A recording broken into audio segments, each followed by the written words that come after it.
안녕하세요, 튜몽입니다. 요즘에 사람도 만나고 좀 정신없이 지내고 있었는데요. 그래도 빼놓지 않고 주간 이슈 하이라이트를 준비해봤습니다. 8월 2주차 준비한 이슈 하이라이트 바로 이야기를 진행해보도록 할게요. 첫 번째 이야기는 끝이 아니다. 미중 무역전쟁 또는 이제 환율전쟁으로까지 확전되는 양상이 보인다라고 하는데 이 이야기를 준비를 해봤고요. 그리고 왜 이렇게 많은 세상의 불안들이 존재하게 되는 걸까? 미국 트럼프 대통령의 노림수는 없는 걸까에 관련된 레포트가 나왔어서 그 이야기를 조금 해볼 겁니다. 마지막으로 이렇게 세상이 불안하다, 위기가 온다라고 할 때는 안전자산이라는 단어가 많이 등장하는데요. 대표적으로 금 이외에도 다른 안전자산에 대한 이야기가 좀 새롭게 떠올라서 역시 마지막 이야기로 가져와 봤습니다. 그럼 첫 번째 이야기 바로 출발을 해볼게요. 미국, 중국의 환율 전쟁 이야기인데요. 여기서 먼저 이야기해둬야 될 것은 중국이란 국가는 환율이라는 것을 직접 고시하는데요. 국가가 위안화 환율은 얼마여야 한다고 정해놓는다라는 뜻입니다. 물론 어느 정도 시장에서 형성되는 가격을 고려해서 정하기는 하는데 이런 제도상 중국은 환율이 얼마라고 인민은행에서 고시하는 고시환율이라는 것이 있게 된다라는 뜻입니다. 근데 그렇게 인민은행이 고시한 중국 돈 위안화의 가치가 하락하는 방향으로 고시가 되었다라는 게 요지죠. 결국 이렇게 고시하는 환율을 통해서 중국은 자신들의 돈인 위안화의 약세를 가치가 낮아지는 것을 용인하고 있다라는 말이 됩니다. 실제로 그게 얼마냐면 여기도 표시가 되어 있지만 중국의 중앙은행인 인민은행은 2019년 8월 8일 즉 지난주에 위안화 기준 환율을 7위안으로 고시를 했습니다. 즉 1달러를 바꾸는데 7위안이 필요하게 된다는 뜻인데요. 이게 낮아진 건지 높아진 건지 알려면 전에는 어땠는지 알아야겠죠. 그 직전에는 약 6.99위안이 있어야 1달러로 바꿀 수 있었는데 그것보다 약 플러스 0.06% 정도 상승시켜서 1달러를 바꾸는데 더 많은 위안화 중국 돈이 필요하다라는 뜻이 됩니다.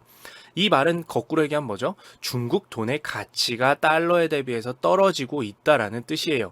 위안화 고시환율이 달러당 7위안을 돌파한 것은 글로벌 금융위기가 한창이던 지난 2008년 5월 이후에 11년 만이라고 합니다. 그리고 이렇게 1달러를 구하는데 7위안 이상이 필요하게 되는 것을 7위안 이상이라는 의미에서 가져와서 포치라고 부르게 되어 7을 넘어섰다 뭐 이렇게 이해하시면 될 것 같습니다. 물론 이것은 중국의 고의적으로 위안화의 가치를 내리는 것이다라고만 볼 수 없다는 의견도 있는데요. 시장에서는 이미 1달러당 7위안 이상에서 거래되고 있기 때문에 중국 인민은행도 단지 그런 시장 상황을 반영할 것일 뿐이란 의견도 있긴 합니다. 어쨌든 그런데 환율과 무역이라는 것은 참 재밌는 연관관계가 있어서 이렇게 중국이 자국의 돈의 가치가 떨어지는 것이 나쁘다 이게 아니라 오히려 무역에서는 또 다른 긍정적인 효과를 불러오게 되는데요. 바로 중국 돈으로 사야 되는 중국 상품의 가격이 떨어지는 효과가 있어서 중국이 수출하는 중국 상품이 다른 국가의 상품들보다 더 저렴하게 느껴지게 되고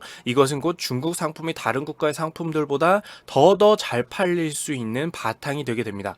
그래서 사람들이 중국 상품을 더 많이 팔기 위해서 중국 돈의 가치를 중국 중앙은행이 일부러 내리는 환율을 조작하는 거다라는 의견이 나오게 되는 거죠. 참 재밌죠? 자기네 나라 돈의 가치가 떨어지는 게 반드시 나쁜 것만은 아닌 상황인 거예요. 게다가 우리 모두 다 알다시피 중국 상품은 굉장히 많이 수출되고 있으니까 무역에서 오히려 이득이 많다라는 거고 이렇게 중국 환율을 내려서 무역에서 얻는 이득이 이 포치 1달러당 7위안 이상 정도로 중국 돈이 가치가 내려가게 되면 미국과의 무역 전쟁에서 잃는 손실을 상쇄하고도 남는다라는 의견도 있을 정도입니다. 아니나 다를까 미국은 당연히 가만히 있지 않았고 중국을 환율 조작국으로 지정을 했는데요. 지난 8월 5일에 중국을 환율 조작국으로 공식 지정하면서 미국은 중국이 수출에 유리하도록 위안화 중국 돈의 약세를 의도적으로 유도하고 있다며 중국을 환율 조작국이라고 하게 된 것입니다. 단어의 의미는 굉장히 쉽죠. 환율을 임의로 자기 맘대로 유리하려고 조작하는 국가다라는 건데요. 이게 그냥 환율 조작국 리스트에 올라가고 끝나는 게 아니라 이 환율 조작국으로 지정이 되게 되면 미국이란 국가에서 기업에 대한 투자 뭐 이런 기금을 주고 지원해주고 이런 것들이 자유롭지 못하게 되면서 실질적인 타격 공격이 있게 되는 것이 바로 이 환율 조작국 지정입니다. 물론 이런 큰 제재는 환율 조작국이라는 것을 지정하고 나서도 1년 뒤에 뒤에 발동이 되기는 합니다. 그러니까 이 사이에 뭔가 사실 알고 보니까 아니었다라거나 하는 식으로 회수할 수도 있을 가능성도 있죠. 물론 이렇게 환율 조작국으로 미국이 중국을 지정하기 전까지는 약간의 스토리 맥락이 있는데요. 단순히 환율만 놓고 환율 조작국을 지정했다라고 볼 수도 있겠지만, 그것도 팩트일 수 있지만, 보다 정확히는 미국과 중국의 무역 전쟁이라는 스토리가 협상으로 잘 나아가지 못하고, 중국은 여전히 미국의 농산품, 대표적으로 농산품을 수입하지 않고 이렇다 할 긍정적인 방향으로 협상되는 기미가 전혀 보이지 않으니까, 미국 같은 경우는 야, 너희 빨리 무역 전쟁 말고 무역 협상 테이블로 안 나올 거야? 라고 위협하는 과정에서 또 이제 중국도 야, 이게 협상이냐? 라는 식으로 위협과 서로의 위협이 맞부딪혀서 미국과 중국이 무역 전쟁으로부터 정면 충돌을 하다 보니, 그의 연장선상에서 이 환율이라는 것을 놓고도 또 미국과 중국이 부딪히는 것이다 라고 볼 수가 있습니다. 즉 7월 말부터 8월 1에서 2주차까지는 무역 협상이 아니라 이제 무역 전쟁이 다시 불붙는 과정에 있는 거 아니냐라는 맥락을 읽어낼 수가 있게 되고요. 이렇다 보니까 세계에 위협이 되는 이런 이슈가 있으면 당연히 세계 증시는 악영향을 받게 됩니다. 그래서 이 환율 조작국 지정과 중국이 중국 돈의 가치를 내리는 행위가 이어지는 동안에는 계속해서 세계 증시가 하락일로를 걸을 수밖에 없었고요. 한국의 코스닥을 포함해서 아시아의 많은 증시들이 2%에서 마이너스 3%, 그리고 한국 코스닥의 경우에는 마이너스 7%까지도 내려가는 일이 있었습니다. 즉 무역 전쟁이 다시 불붙는 형국이라고 해석이 된 것이죠. 즉 이 중국이 환율을 다룬다라는 것은 단순히 중국 돈의 가치를 1달러당 7위안 이상으로 만든다, 포치를 만든다라는 것만 의미하는 것이 아니라 중국과 미국이 정면으로 충돌하는 의미가 있는 것이 되게 됩니다. 그래서 이 포치라는 의미 안에는 환율만의 문제가 아니라 중국이 1달러를 얻을 때 7위안 이상이 필요해진다라는 것 의미를 넘어서서 미국과 중국의 충돌이라는 단어가 함께 녹아 있는 것이다라고 볼 수가 있을 것 같습니다. 자, 그런데 재밌는 부분은 미국이 요즘 같은 경우에 굉장히 전 세계를 대상으로 많은 불안들을 야기하고 있는 것들이 있습니다. 이렇게 중국과의 협상 자리에서도 야, 그래도 이렇게 대화를 좀 해보자, 이런 게 아니라 누가 봐도 공격적으로 위협, 너희 이거 안 하면 우리 이런다, 이거 안 하면 우리 이런다라는 방식의 대화를 취하고 있고, 또 이란과 즉 중동과 미국과의 문제에서도 굉장히 공격적으로 우리 이런 식으로 하면 군사 배치할 거야, 우리 전 세계의 힘을 얻어서 너희 앞마당에다가 군사 배치할 거야, 이런 식으로 전 세계를 대상으로 굉장히 불안을 야기하는 모습을 보여주고 있습니다. 근데 누구나 생각했을 때 불안이라는 것은 뭐 여러 가지로 이용될 수 있지만 그렇게 좋은 것이 아님이 분명하고, 본인도 알 텐데, 뭐 다들 똑똑하신 분들이니까 알 텐데도 중국을 환율 조작국으로 지정하는 등의 불안을 만드는 행위가 그냥 단순히 싸우기만 한다는 것일까? 뭔가 더 얻는 것은 아닐까라는 관점에서 이야기가 나오기도 했는데요. 자, 첫 번째로는 당연히 어떤 국가와 적대 관계, 너희 우리 말 안 들어줄 거야? 라는 말을 할 때는 당연히 그 국가로부터 얻을 것이 있어서 외교적으로, 경제적으로, 뭐 무역을 포함해서 여러 가지로 얻을 것이 있어서 불안을 만들고, 그 다음에 이 불안을 해소해 나가는 과정에서 무언가를 얻어내려는 움직임일 것이긴 할 겁니다. 그게 가장 단순한 포인트긴 하죠. 그리고 가장 팩트일 거고요. 예를 들어서 중국으로부터는 너희 중국 돈 위안화의 가치를 조금 더 올려서 미국의 상품이 중국의 상품에 대비해서 불리하지 않도록 만들어라 라는 사인일 겁니다. 중국 돈의 가치가 내려갈수록 중국 상품은 가격이 싸져서 가격 경쟁력이 높아지니까 미국 기업들의 상품이 불리하다라는 거죠. 그러니 중국이 환율을 미국한테 너무 불리하지 않은 방향으로 좀 움직여라 라고 사인을 주는 걸 것입니다. 환율 조작국으로 지정을 한다라는 뜻은요. 하지만 그 안에는 또 하나의 의중, 속내가 있다라는 건데, 그게 바로 뭐냐면 미국의 연방준비제도, 자, 제가 연준, FED, 파월의장이라는 이름을 가져오면서 항상 언급하게 되는 금리를 조절하는 곳, 바로 연방준비제도가 이 이야기 속에서 등장을 하는데요. 바로 뭐냐면 연방준비제도는 제가 지난주에 올렸던 8월 1주차 이슈 하이라이트에서도 언급이 됐지만, 사실은 웬만한 적기, 적절한 시기 또는 위기라고 판단되지 않으면 금리 인하를 잘 시행하려고 하지 않습니다. 왜냐하면 굉장히 귀하고 아껴두고 싶은 카드고, 이 금리 인하는 정말 힘들다라고 느껴졌을 때 또는 다 힘든 게 지나고 어느 정도 회복된다라고 느껴졌을 때 시행해서 제대로 경제를 살려놓는 카드로 사용하고 싶기 때문인데요. 그럼 반대로 얘기하면 이 연방준비제도가 금리 인하를 적극적으로 시행하게 만들려면 뭔가 위험하다라는 사인을 줘야 된다라는 뜻입니다. 자, 어쨌든 여기서 알 수 있는 사실은 뭐냐면, 보통 연방준비제도나 이런 각국의 중앙은행들이 지금 이거는 금리 인하를 할 정도의 위기 상황이다 아니다를 판단할 때는 대외 불확실성이라는 것도 함께 보게 됩니다. 이 대외 불확실성이라는 단어는 걸핏 보면 어려워 보이지만 쉽게 얘기해서 이 국가 외, 즉 미국 입장에서는 미국 국가 밖에서 벌어지는 어떤 위협, 경제적인 위협이든 어떤 외교적인 위협이든 여러 가지 불확실성이 높아지면 우리가 불안하니까 그건 위기의 하나고, 이게 높아지면 높아질수록 금리 인하나 이런 것들에 정책적으로 시행해서 대비를 하려는 마음을 먹게 만들 수가 있습니다. 즉 미국 트럼프 대통령이 중국과 싸우고 중국을 환율 조작국으로 직접 지정하면서 미국과 중국의 분쟁을 더욱 불안한 방향으로 가져가는 것은 결국에는 미국 연방준비제도 입장에서는 대외 불확실성, 세계의 불안감이라는 게 올라가게 되는 거니까, 결국에 그렇게 했을 때 미국은 금리 인하를 할 가능성이 오르게 되고, 이런 불안감이 올라가서 금리 인하를 하게 되면 결국 투자 시장인 증시가 다시 상승할 수 있는 가능성이 올라가면서 미국 트럼프 대통령은 아쉬울 거 없는 선택이다라는 것이죠. 물론 여기서 금리 인하로 가져오는 증시 상승이 무조건 좋은 것이냐 하면 그건 또 아니기 때문에 8월 1주차에 이슈를 함께 봐주시면 좋을 것 같고요. 하지만 여기서 알 수 있는 것은 뭐다? 결국에는 세계의 불안을 조장하는 행위가 누군가한테는 결과적으로 좋을 수도 있기 때문에 고의적으로 불안이 조장되는 행위가 벌어질 수도는 있다라는 거죠. 참 알면 알수록 재밌는 이야기들이 많죠.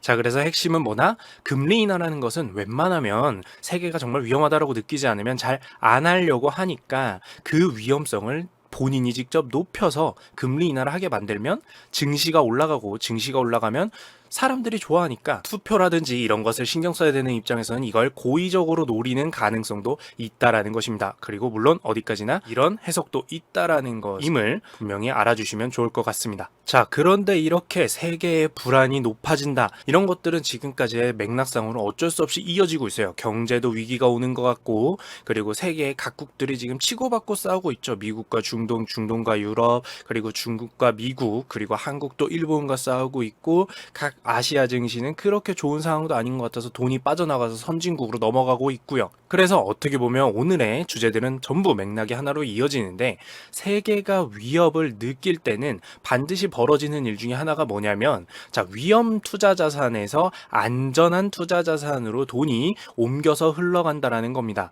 이거는 예전에 신흥 시장에서 선진국의 시장으로 돈이 옮겨가는 것도 이런 맥락의 하나기도 하고요. 위험성이 매우 높은 주식에서 채권이나 현금, 예금이겠죠, 주로 이쪽으로 옮겨가는 것도 비슷한 유사한 맥락으로 볼 수가 있습니다. 자, 그런데 이때 위험자산, 안전자산 이렇게 구분하는 것에 대해서 익숙치 않을 수도 있으니까 이걸 조금 더 풀어서 이야기해보자면, 안전자산, 사람들이 안전하다라고 느끼는 자산에는 대표적으로 금과 달러라는 것이 있습니다. 달러 이야기는 제가 다뤘었기 때문에 이것도 관련 영상으로 한번 봐주시면 좋을 것 같고요. 왜냐하면 달러 인덱스, 즉 달러 지표라는 것은 늘 참고할 만 하거든요. 자, 그런데 원래 이야기로 돌아와서 금과 유사하지만 금과 다르면서도 안전자산으로 취급되는 것이 있어서, 저도 이걸 보고 이런 게 있었지라고 생각이 들어서 이야기를 가져왔는데요. 금과 같은 안전자산 중에 하나는 바로 은입니다. 네, 실버요. 금처럼 실물 자체가 가치가 있는 정제된 광물인 셈인데요. 여기서 특징은 알 수 있겠지만 다른 금융자산들, 주식이나 이런 것들 말이죠. 금융자산들과 달리 이것들은 실물 자체가 값어치를 지니는 것이기 때문에 금융시장의 위기가 느껴질 때는 도피처로 자주 선택되는 곳입니다. 금과 은 같은 곳 말이죠. 세계 어딜 가도 금의 가치, 은의 가치라는 것은 인정받을 수가 있으니까요. 마치 예전에 금화, 은화처럼 말이죠. 만에 하나의 상황이 와도 어떤 국가가 망하는 상황이 와도 실제로 금화 은화처럼 이것들을 꺼내서 금과 은으로서 거래할 수가 있기 때문에 귀금속으로서 또는 공업용으로 사용될 수 있는 실제 가치가 있는 것이기 때문에 다른 금융자산과는 차별화돼서 안전자산이라고 불리게 됩니다. 물론 그럼에도 불구하고 달러는 전 세계 너무 많은 사람들이 마치 금마냥 사용하고 있기 때문에 달러도 안전자산에 속하기는 하고요. 자, 그러면 오늘 이야기는 결국에는 우리가 잘 모르지만 마치 금처럼 그 가치를 인정받는 자산 중에는 은이라는 것이 있다라는 뜻인데요. 이 은이 안전자산으로서 사람들이 다른 금융자산에서 은으로 투자금을 옮겨오고 있다라는 이야기가 바로 오늘의 이야기고요. 사람들이 과거보다 많이 찾는다는 뜻은 결국 뭘까요? 요즘에 가격 상승이 많이 보였다라는 뜻으로 알 수가 있습니다. 그래서 실제로 숫자를 가져와 봤습니다. 실제로 2018년 작년 3분기죠. 이때부터 많은 사람들이 이 은이라는 것에 대한 투자를 하기 위해서 찾고 있다라고 하는데요. 2018년 상반기에는 1톤 정도가 거래가 됐었는데 2019년 상반기, 즉 2019년 1월부터 6월까지는 18톤이나 거래가 되었다라고 합니다. 작년 상반기에 비해서 어떻다라는 거예요? 무려 18배나 거래량이 늘었다라는 거예요. 사람들이 실제로 많이 찾았다라는 거죠. 정말 단순 숫자로만 놓고 봐도 인기가 18배나 상승을 했다는 겁니다. 그리고 이렇게 사람들이 많이 찾게 되면 우리 수요 공급 논리도 제가 한번 다뤄서 이야기했잖아요. 사람들이 원하는 수요가 늘어나면 어떻게 되죠? 가격이 올라가게 되죠. 그렇기 때문에 이렇게 사람들이 많이 찾았다라는 것은 가격도 오르지 않았을까라는 생각을 할 수가 있는데요. 당연히 가격도 그만큼 급등을 했습니다. 1kg짜리 실버바, 우리 이렇게 생긴 거 아시죠? 이렇게 생겨서 사각형 모양으로 해서 이제 이게 바를 만들어서 판매를 하거든요. 이 1kg짜리 실버바 가격이 현재 약 84만 원 수준인데요. 이게 작년 8월에는 얼마였냐면 약 68만 원 수준이었고 지난달까지도 74만 원 수준이었던 게 2019년 8월 오늘날에 84만 원까지 올랐다는 뜻입니다. 이게 무슨 뜻이에요? 지난달에 비해서도 13% 정도가 오른 거고 작년 이맘때에 비해서는 무려 22%나 가격이 올랐다라는 뜻입니다. 세상에 불안감이 얼마나 늘었고 사람들이 그래서 이거 위험한 주식이나 이런 투자 자산보다는 안전한 자산을 좀 사둬야겠다라는 것을 느낌이 아니라 실제 숫자만 놓고 봐도 사람들이 금과 은을 많이 찾는구나. 기존의 위험자산인 금융자산을 사기보다는 그 외에 안전한 자산도 사둬야겠다라는 것이 실제 숫자로 보이는 부분이라고 할 수가 있습니다. 저도 이걸 보고 나서야 맞다, 은도 안전자산에 속하지 라는 생각이 들기도 했는데요. 자, 이제라도 알게 됐으니 혹시 위기감이 더 커지게 되거나 하면 저도 이제 금뿐만 아니라 은도 하나의 투자 기회로 알아볼 수는 있을 겁니다.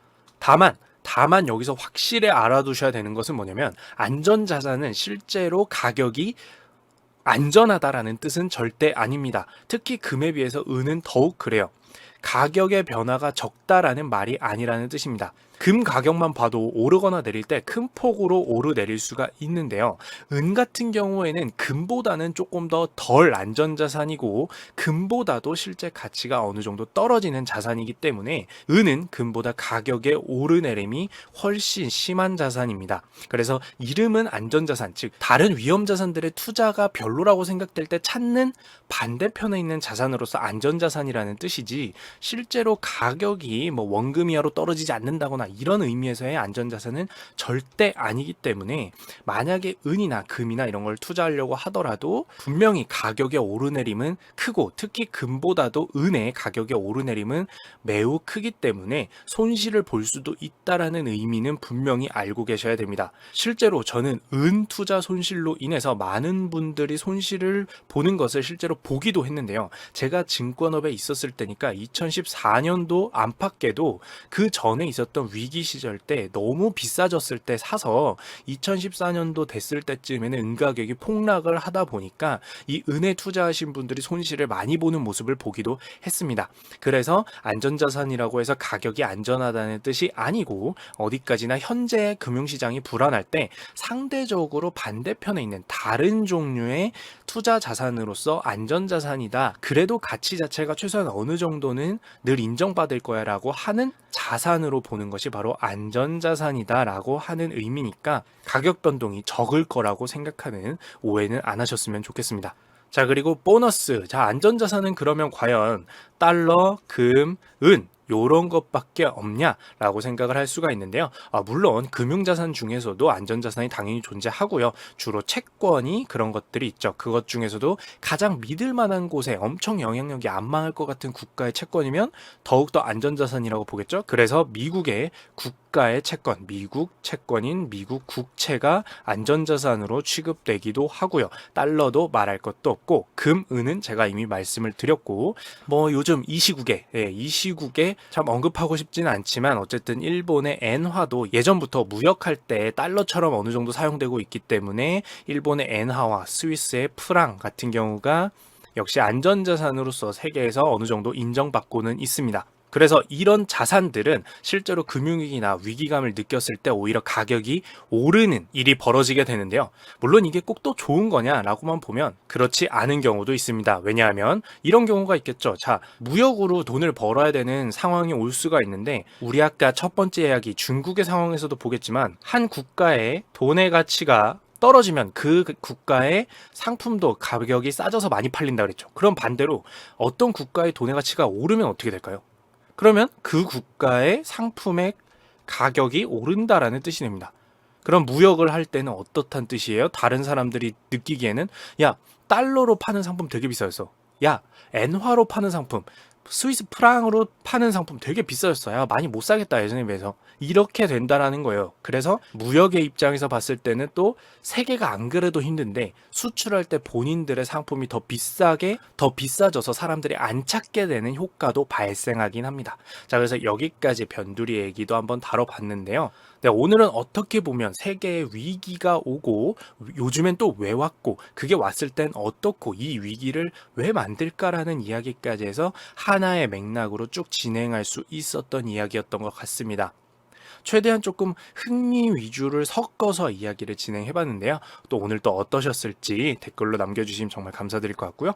구독이랑 좋아요 해주시면 저도 더 기분이 좋을 것 같습니다. 그리고 수요일 9시에 라이브 방송하니까 그때 또 뵙도록 할게요. 그럼 여기까지 이상 티묵이었습니다.